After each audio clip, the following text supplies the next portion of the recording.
তাহলে 4 নাম্বার, যারা সুদ খায় তারা আল্লাহর আযাব এলাকার জন্য বৈধ করে।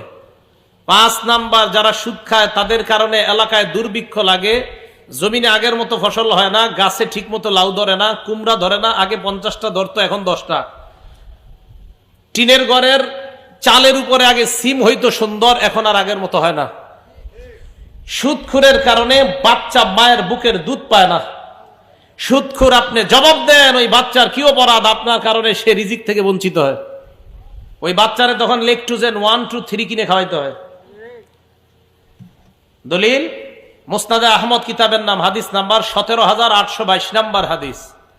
ক্বালা রাসূলুল্লাহ সাল্লাল্লাহু আলাইহি ওয়াসাল্লাম, আল্লাহ নবী বলেন, মা মিন কওমিন ইয়াজহারু ফীহিমুর রিবা ইল্লা উখিযু বিসসানা।